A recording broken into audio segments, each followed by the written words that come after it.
The famous Dealey Plaza. This is the kill area where John Kennedy died. The Oswald window is the window down one story down from the top, and the corner window. That's the famous Oswald window. John Kennedy, in my opinion, was hit as his car completed the turn from Houston on to Elm, and the fatal headshot was received by him as his car went past this lamppost. And in my opinion, that shot came from the gutter opening, which you can see right below the Fort Worth Turnpike sign. Other shots came from other positions, and we will now go behind the picket fence to point out where the other guns were located. Now, in this location here, one of the gunmen at President Kennedy's right front was behind this white concrete wall here, right behind where the young man is standing. The second gunman, according to eyewitnesses, was behind this picket fence here, about 20 feet from the corner. The trees in this area were much thinner at that time, as you can tell by looking at some of the early magazines that were published. This is a spot where eyewitness S.M. Holland said he saw footprints in this area, and he heard the noise come from this area. He saw smoke drift out from under these trees from this area, and 5 or 6 men came over here with him, and they found the footprints up on this 2x4 here and up on the bumper of the car.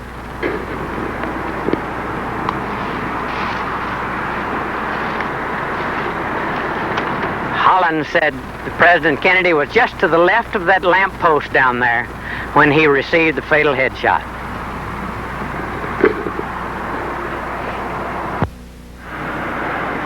This is a gouge in the sidewalk which was pointed out to the police on the afternoon of the 22nd of November, 63, and the police parked 2 squad cars up on the sidewalk to cover up the bullet mark.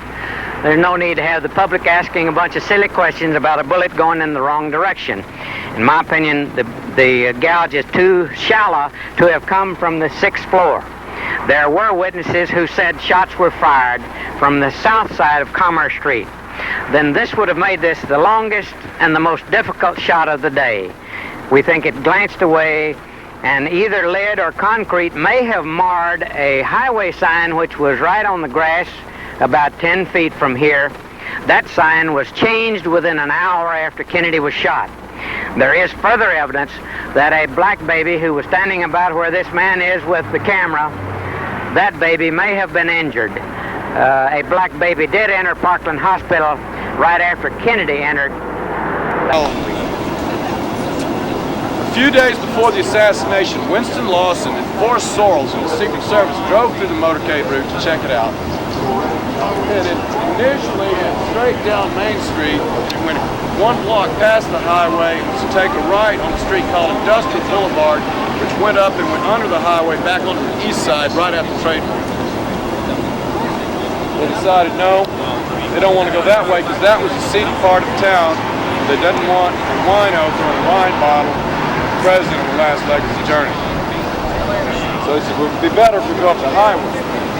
Now on the other side of the bridge, on the other side of the highway, all these streets converge on Commerce Street. That's the south. But on the other side of the bridge right here, the middle of Elm, Main, and Commerce, there is a median between Elm and Main. The ramp to go up on the highway is off of Elm Street. So they cannot legally get on the highway from Main Street. So, how do they do this? Well, they could have put dirt or asphalt on the median and come down Dealey Plaza. Just the slowdown, the choke point would be between the 2 bridges. A very easy area to secure. Bounce over the median and going up the ramp. They did not do that. They could have just come down Elm Street here. After all, it's only 1 block off the Main Street. That's probably what I would have done. They didn't do that.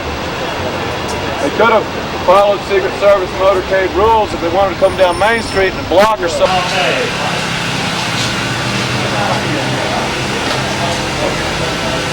Yeah, we're going to go JFK free of charge. We're not selling anything. We're just going to throw the tape. The tape that started it all. JFK. rewound, so.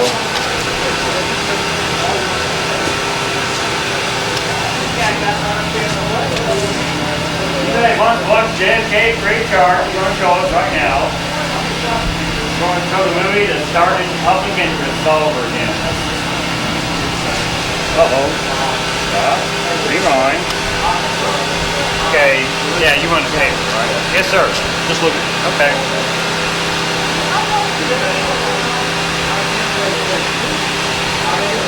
Send us to the water report? Come on. Huh? Well, it's supposed to be Larry Howard's museum is supposed to be open today. I don't know what the problem is. Which station are you from? Or is that a personal camera? Huh?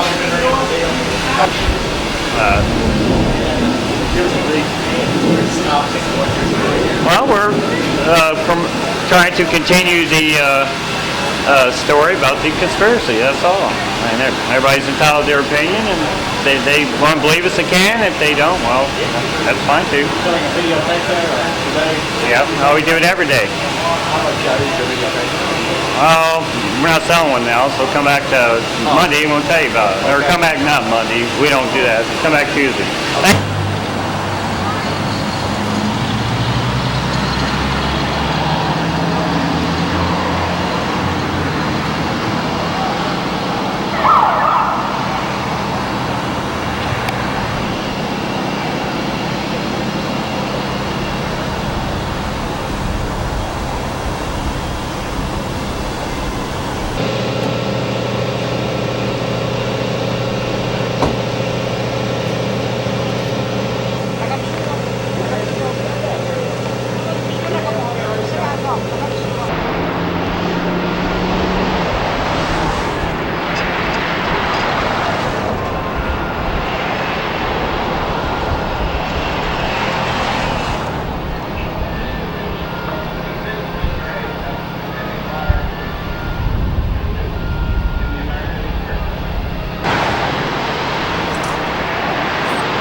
Going downstairs.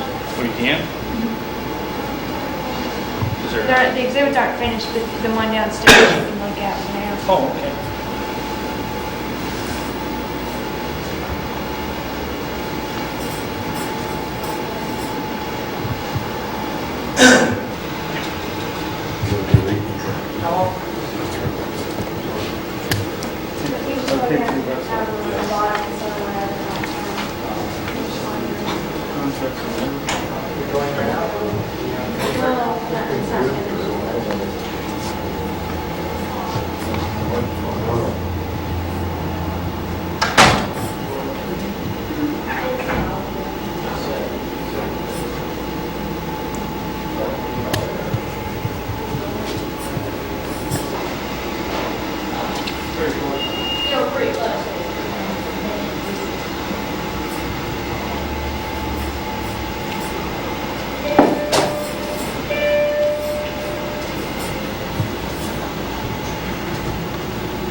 Thank you.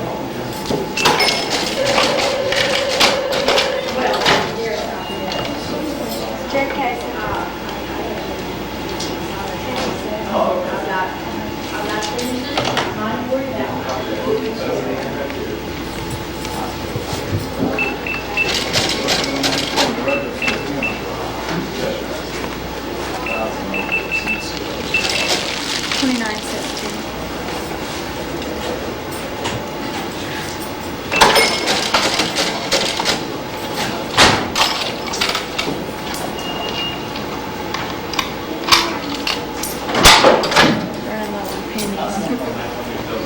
Find something.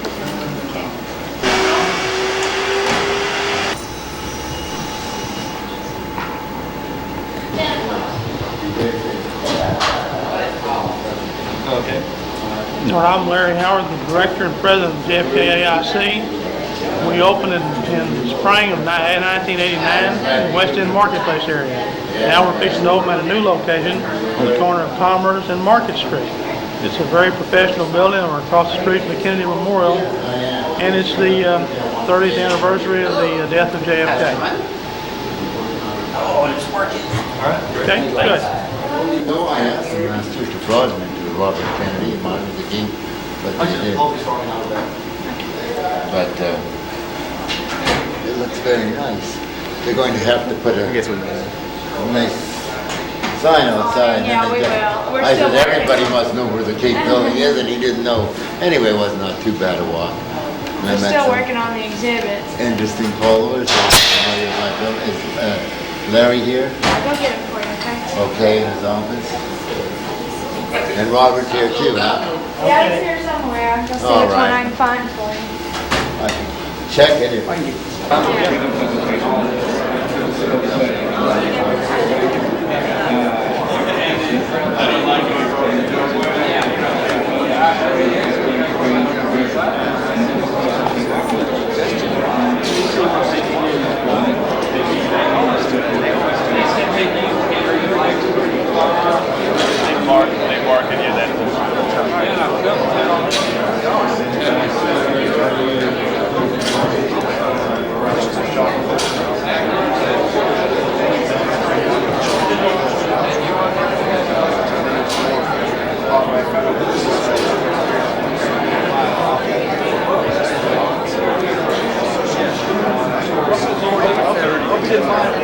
No, that's okay.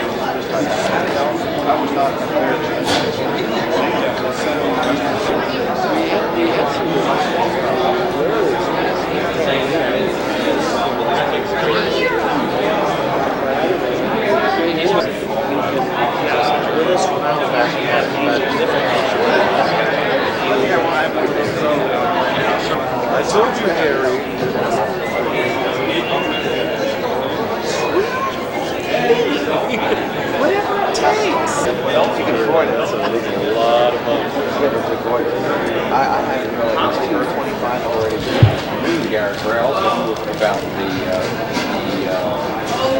raised case a little bit.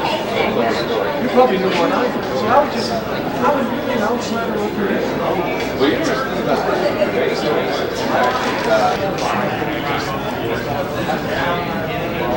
So are they saying that the other four Might just call us up and let us know, and Okay. 5 bucks that one.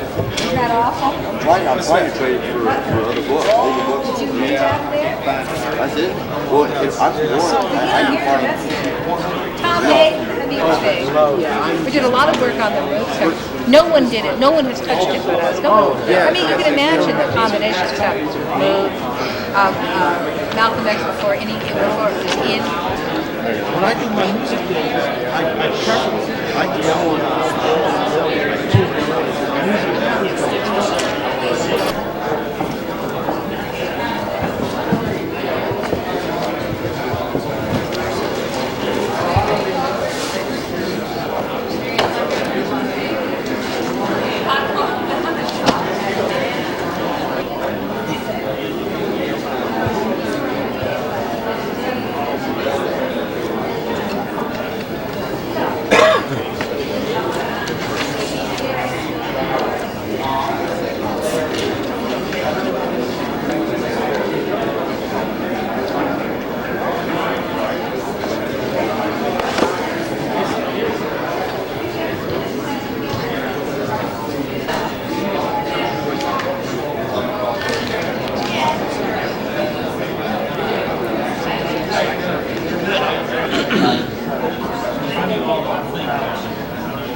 Although I've heard him interviewed a few times since Friday. Okay.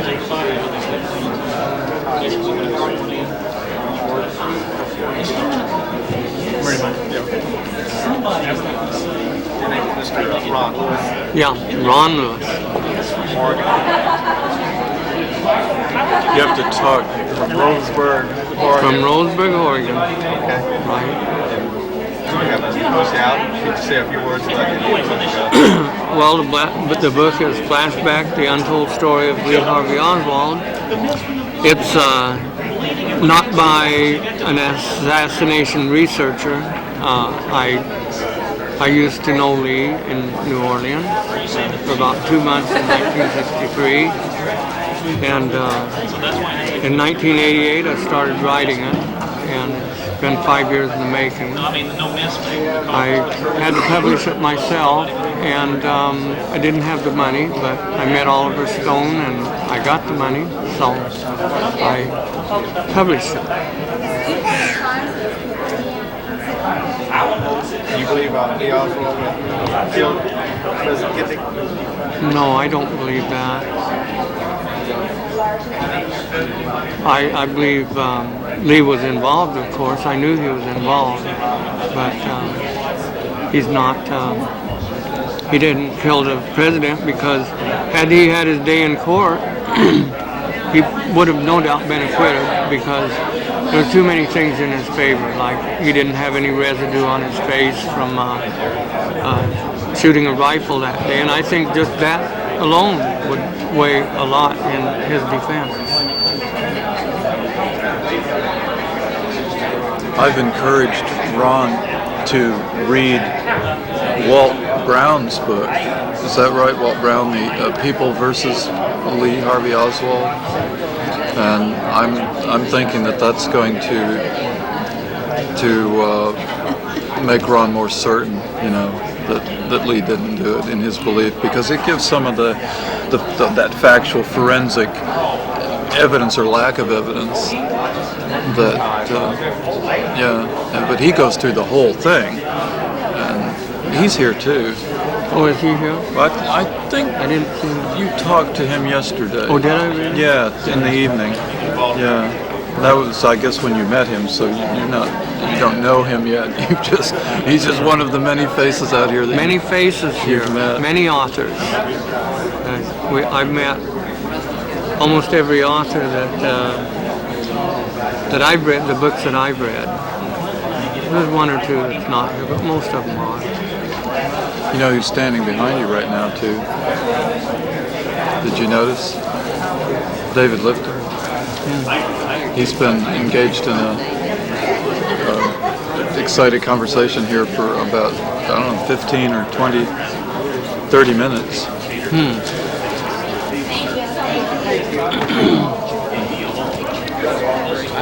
Big deal is getting him out. You know, he's not all limp and everything else. This is like, let's say it's as late as 5 or 6 o'clock. No, we're talking about in Dallas. In Dallas? 40 minutes. No, it's 2:15. Okay, when they first get him off. Yeah, we're talking about the question of getting him out of the original clubhouse and just into a body bag and off. During the oath taking. Yeah, either then or when they first get on the plane. The real moment, I think, of truth is when they first are on the plane. They turn the corner and they're alone, and the Kennedy group's down there, and that's when they go, okay, let's do it. Because Jacqueline ascends the steps after. We don't know how. We don't know how long. We don't know how long after it is. They may time. say, not yet, Mrs. Kennedy, whatever. We don't have any motion picture film. We do know that she rode in the O'Neill funeral car, which was a 1964 But you got to go Cadillac. beyond that to the point where they're on the airplane. Okay, they're on the airplane. Okay, you're up there in the fuselage. You've just turned the corner. Was it not latched down too? Well, he's the experienced man on latches. What is he? Okay.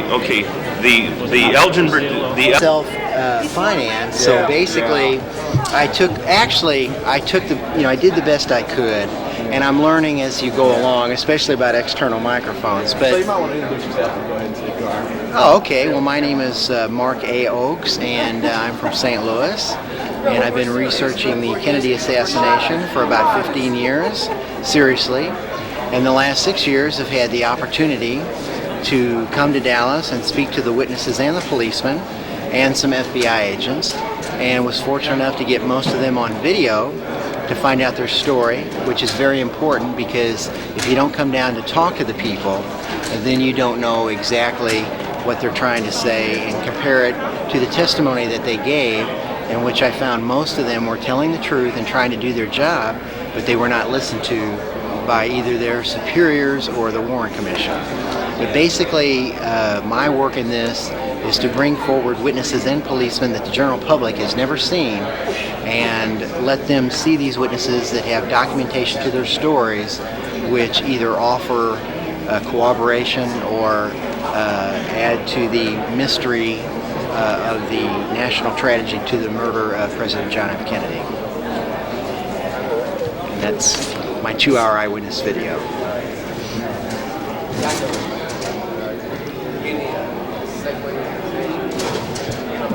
Which also has former Deputy Sheriff Al Maddox, who had the note that Jack Ruby had slipped to him shortly before he died, and the note read that my motive was to silence Oswald. And in that note, he put that on loan to the JFK Center in Dallas, and he showed the director in the video how Ruby had slipped the note to him shortly before he died. Ruby was very sick and was sweating, and when Mr. Maddox, former Deputy Sheriff Al Maddox, got the note, he held on to it for all these years, and it was last May he put that on loan to the JFK Center in Dallas. Thank you. It's the best. Natalie, they just want a few minutes. And I want to answer the question while we're able to find out. Hi, what would you like to know? Hi, David Lifton, Los Angeles, California. What question, Mike? Do you think we're ever going to get to the 30th anniversary of the assassination? To find out the facts? Yeah, I think eventually we're going to find out the truth, but I don't know how long eventually is. Give it another decade. Because we're still working on it. Yeah, oh yeah. Okay, thank you very much. Thanks. Appreciate it. Are you rolling? It's Jack White, and I've been researching the Kennedy assassination for 30 years now. My main area of interest is all the photographs of the assassination. If you study them carefully, you find many of them have problems with them, such as being fabricated or tampered with, are used as evidence in various ways. Some particular ones that have problems are the famous backyard photos of Oswald. There are lots of problems with pictures of Oswald himself. I produced a videotape here that I call The Many Faces of Lee Harvey Oswald, because there are several photographs that can be proved to be composites, half of one person's face and half of another person's face. There are just all kinds of photo problems. Just a couple of weeks ago, we found an old photo of Oswald and Marina in Life magazine. Marina is allegedly holding their child, but it looks like a composite photo because the baby looks like a doll. It's very stiff. Oswald appears to have been pasted in the picture. I don't know what this means, but it's very strange that people would make up composite photographs like this. And of course, one of the chief areas that there are photographic problems is the autopsy photographs. There are several of the autopsy photographs that are obviously tampered with. Again, if somebody's tampering with autopsy photographs of the president, it looks like to me that means conspiracy. Is there anything else you'd like to know?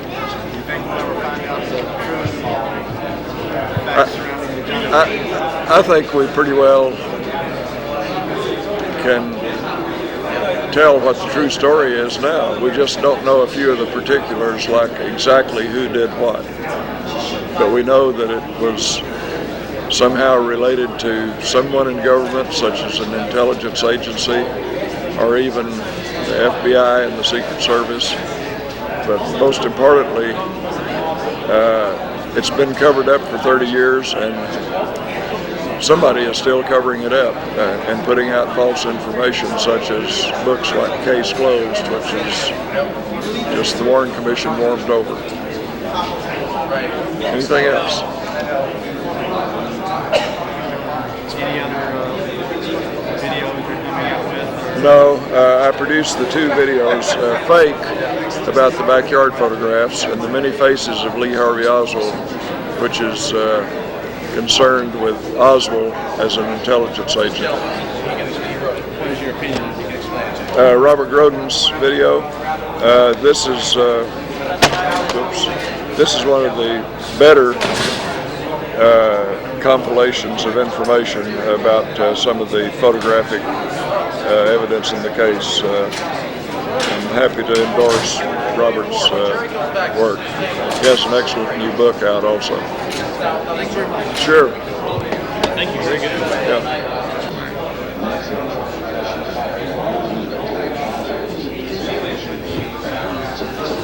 All right. You're ready. Okay, hi.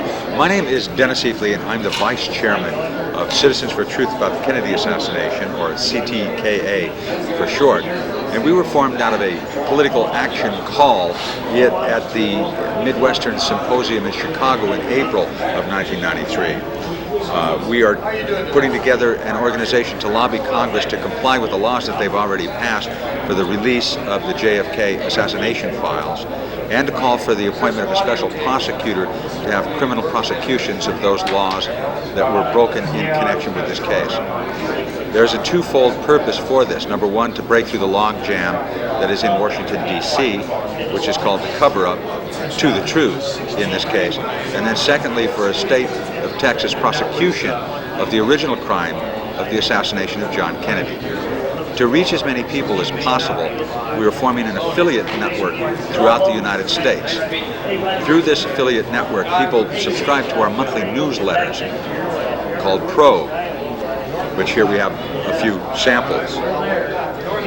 This is the only newsletter within the research community that is done on a monthly basis and tells people what is happening on a day-to-day, week-to-week, month-to-month basis in the real-time events of activity that is happening now. And in a case that has had no official movement within the past decade, it becomes important that if we're going to rally support and get unity within the research community. That we need to do that through an organ that lets them know how they can address the grievances that we have. I'd also like to introduce to you now one of our executive board members, Mr. Chuck Marler from Los Angeles, California. How you doing? Last night we held our first public event, if you will, trying to take the assassination information from conferences such as this and homes out into the public. We had a candlelight vigil last night in Dealey Plaza in which we had approximately 300 people attend. We had Marina Oswald speak, who basically made a statement, I would not be here today making the speech if my husband killed President Kennedy. We had Gene Hill, we had Gaten Fonzie, who was the House Select Committee on Assassinations investigator, calling for a new investigation. Surprisingly, most American people don't realize there has never been a homicide investigation into the murder of President Kennedy. Only 2 congressional inquiries, and they are not experienced homicide investigations with criminal indictments and the ability to subpoena witnesses, and that's what we're calling for. We'd like to call for all people who are interested in finding out the truth in the assassination of President Kennedy to contact our group at area code 213-463-6792 or by dropping us a line at Post Office Box 1727, Los Angeles, California, 90078-1727. And thanks for this opportunity. Can I just get you looking at real quick? Just going to say, and where do you want to go? You want to interview me, or? Okay. I have a radio. I do a radio show back in California, and I go under the name Will Robinson on the radio. And what we deal with is many of the subjects not only related to, but similar to the assassination of John F. Kennedy, Robert F. Kennedy, Martin Luther King, situations like the Iran-Contra scandal, October surprise, questions that interest the national security of this country, I should say, that affect the national security, or cover-ups that are instituted in the name of national security. In other words, what we're looking at is a breakdown of what we call our democracy, emphasis on the second syllable, which is mock, because we don't live in a democracy if we have to have something called national security keeping us from exercising our fundamental right to know. Now, a perfect example of this is the situation in Waco, which has occurred not too long ago in our history, and still hasn't been resolved. In fact, it's my understanding that as we speak, you're still not allowed to go on the site at Waco. Now, I may be wrong about that, but that's my understanding. I haven't been out there. And what was done there was as many as 70 some odd people, if those numbers are accurate, were murdered. They were murdered by forces of the United States government. And it's like the old adage during Vietnam, which a general or an officer or military officer once used, that we destroyed the village to save the people. You know, well, quite frankly, we destroyed the people to save them. And to me, there has not been a rational explanation as to what happened at Waco. You have a situation that's being alluded to now, coming from numerous sources, one of which is the American Justice Federation. Apparently there's a videotape out about it. And also, there are other independent sources that have been putting out information that Waco, in fact, was nothing as it was perceived of in the press. You have a situation where a compound, as they refer to it, a compound, was held under siege. Nobody was allowed to go in and out, and quite frankly, communication was limited to the point that there was hardly any access to get open communication with that, except what they wanted to have filter out. They referring to the FBI and the ATF. Finally, you have this massive assault at the end, and according to videotapes that are out there and first-hand reports, flamethrower tanks were used, that in fact these people may have been incinerated and not had set the fires themselves or accidentally knocked over kerosene lanterns or whatever other stories they were putting out there, but they have in fact were destroyed. They were attacked in a military operation and they were murdered. Now we have questions that we have to ask regarding this. You know, number one, why were these people treated in such a way? Why was it necessary to go in with such brute force? Why was the whole situation approached the way it was in the beginning? What I mean by that is apparently, just like Manuel Noriega in Panama used to go on and off the American military base and could have been picked up at any time they wanted to, why did they stage a full-scale invasion of Panama to have to extricate him from the country? Likewise, David Koresh, it was my understanding, used to go in and out of Waco all the time. And people knew him in Waco, you know. People knew the Branch Davidians in Waco. Why did they have to wait until he was in this siege-like situation, or create a siege-like situation, when he was back in his home to try to bring him in on whatever charges or that they were trying to put against him? I have a copy of the search warrant at home. I haven't had a chance to look at it. It was faxed to me, and what I have seen of it, though, it's a very vague document. You don't really know what it was they were really after. Other questions that have to be asked about Waco, and I hope they're asked, is what role did a group called the Cult Awareness Network play in instigating this invasion? And I call it a military operation and an invasion because that's what it was. I mean, you might as well say they brought tanks, guns, and armies down to swat a fly, you know. They were saying that this compound had military weapons, had automatic weapons and everything, but if you look, even at the broadcast, if you look at the regular CNN footage or the other broadcast, what do you see? You hear, it's not so much what you see, it's what you hear. You hear semi-automatic weapon fire, in other words, the kind of fire goes bam, bam, bam, bam, bam, bam, you know, like single shot, you know, trigger pull shots. You don't hear automatic weapon fire coming out of that house. You don't hear short bursts of machine gun fire, at least not instigated from anybody in the house. So you have to ask yourself, where are these 50 caliber machine guns they were supposed to have, or all this other weaponry they were supposed to have? You know, I heard such wild stories back on the West Coast that they had grenades. I mean, where was this coming from? You know, and then above all, you have stories that that David Koresh was a child molester and all this other stuff.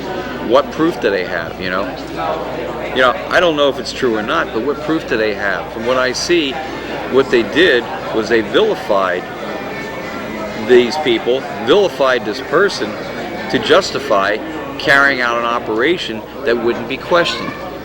It's the same as you or I being accused of a crime, tried in the papers, and then brought to trial to try to get a fair trial. You know, you're already tried in the papers as being guilty, so why should anybody care? So I don't know where this is going or what good it's going to do, but I really hope people not only asking questions about things like the Kennedy assassination, which is another one of the big unsolved mysteries or murder cases or cases that are open, but also ask questions about current operations such as Waco. And I think Waco is a very important one because a lot of the one fact that did come out of Waco, that these people were murdered. These people were assaulted in a military fashion right here in the United States by people who were supposed to be their protectors. If they really were serious about wanting to save the lives of those children, they wouldn't have attacked that house with the weaponry that they attacked that house with. They wouldn't have laid siege to that place. They wouldn't have bombarded it. And that's another question. What were they bombarding it with? Sure, they told us they were doing a psych war, psychological operations with loud music and chants and things like that. But could that be the cover-up for some other for some other forms of weaponry that we don't even know about yet. And I'm not trying to get out there, but I'm saying that it's been a known fact that the United States military and intelligence network has experimented for years with mind control operations, using everything from high frequency to low frequency sound waves, electromagnetic currents. They've also been using PSYOP operations, mind control operations, using drugs. So who's to know what they were beaming at that house, what they were sending in under the guise of the loud music and the loud chanting? They could have been using anything. We don't know. These are questions that need to be answered. You know, I guess that's all I have to say on the subject. I say that the case is open there, and people better start digging, because, you know, it may have been David Koresh, and it may have been the Mount Carmel, the Branch Davidians one day. It may be your neighborhood the next. It may be you the next day if we don't start finding out what's going on. That's it. Great. I don't. Well, it's the way I feel about it. It's a situation. I don't live in Texas. It must affect the people around here a whole lot. In fact, I talked to Jim Mars, and Jim Mars had a lot to say about it, and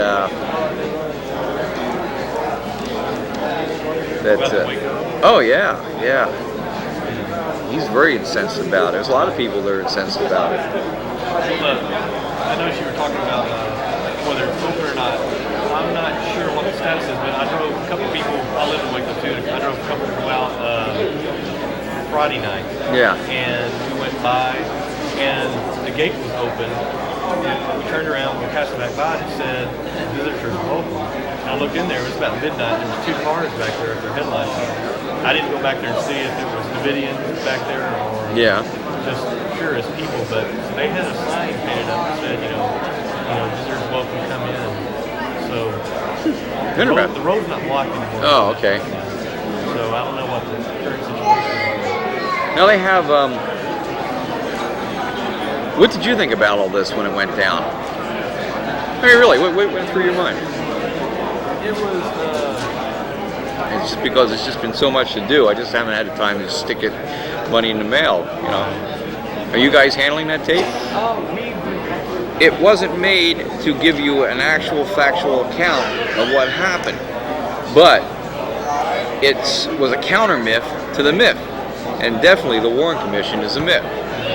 And what it did represent, though, is it represent a lot of the leads and the facts and things that have been uncovered by various researchers and writers through the years. So it gives you a pretty good idea of what probably happened. And I thought it was an excellent movie. Obviously it was an excellent movie because it got the kind of reaction it got from both the positive and the negative side. And I think it's great because JFK is bigger than just solving a murder mystery. It was a coup in this country. I mean, this government, if you look at the members of this government and who's been in what positions in this government since his death, you can't help but see we get the same old revolving door of people all the time. We get the same policies that are getting progressively worse. There's got to be a reason for that. And the reason is that we do not have a democracy. We don't have a democracy because we had a coup d'etat in 1963.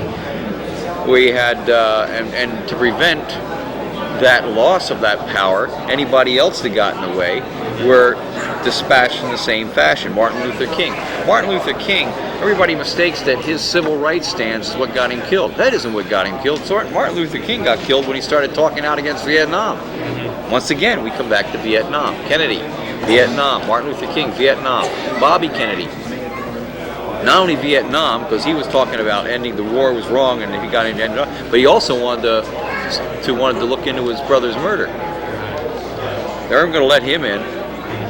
I thought I mean, I always thought about, knew there was potential for conspiracy. JFK opened up, of course, a lot of questions for me, just like he did a lot of other people. So, I mean, I thought it was an excellent interview. I thought it was very well. Oh, yeah. Whether it's supposed to be the exact truth, but I think it shows you that there's enough inaccuracy that in the whole thing that, What it showed you is a lot of questions have to be answered, and we can't accept the official version without these questions being answered, these areas looked into, and that's what it showed you. And the more, what's great about it, you know what I liked about this, the more they attack it, and the more is revealed about the people who are attacking it and what they represent, and the worse the attacks are becoming. Obviously, the attacks are reinforcing the people to start running the other way and saying, no, maybe they are hiding something, you know, like maybe we should look at this stuff, look for this new evidence, and I think it's great. Yeah, I noticed at this time, this is, you know, especially with Posner's book coming out, that thing is so transparent. I've studied this subject for at least 20 years. I worked with Mae Brussel for a number of years. I don't know if you ever heard of her or not. She was a political research analyst, and she had a radio program. She's also written articles back in the 70s, in the 80s. She spent 17 years on the radio, 25 years looking into the Kennedy assassination, and her work alone took you right into the belly of the beast. The idea of what was going on behind this government, that these conspiracies that we saw weren't our figment of our imagination. That yes, there was a direct link to what happened to Kennedy, a direct link to taking over this country, and that's in a fashion what we see and what's happened.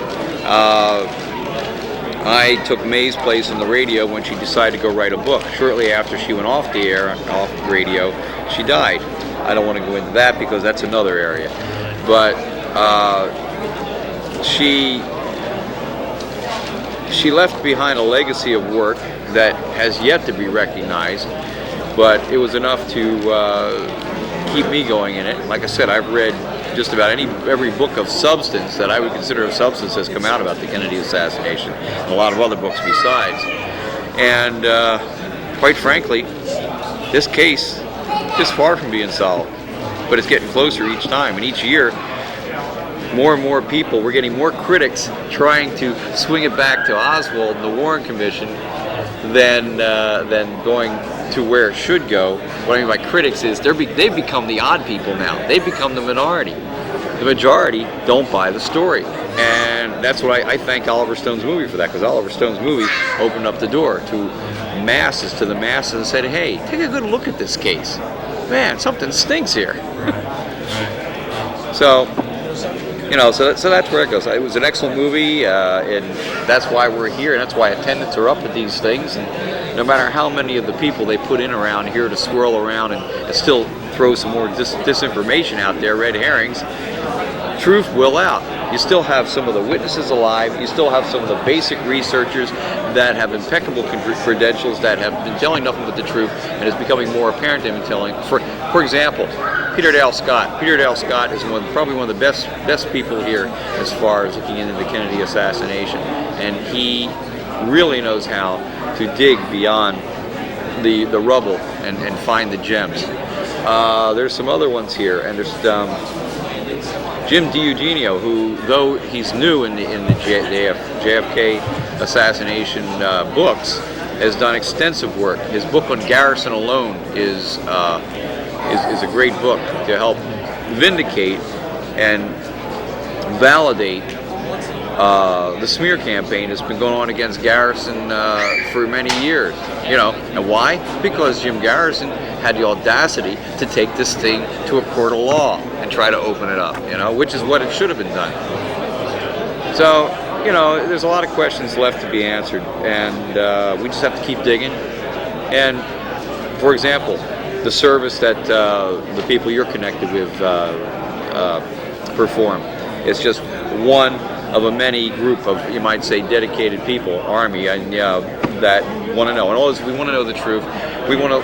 The final analysis is that if we are a democracy, then let's operate like a democracy. I mean, if we're going to become a fascist nation, then don't play this game with us. You know, let it be. You know, I'll move. You know, tell me if that's what you want, but don't play this game with me. Don't give me the illusion of democracy. and then try to tell me, and then in reality have me living under a fact. Because right now we're living under what can be termed nothing else but fascism. It's a form of fascism, and quite frankly, if people don't wake up, they're going to be in the same situation as people like the Davidians. Like I say, I don't know what Davidians are innocent or guilty of anything. That's irrelevant.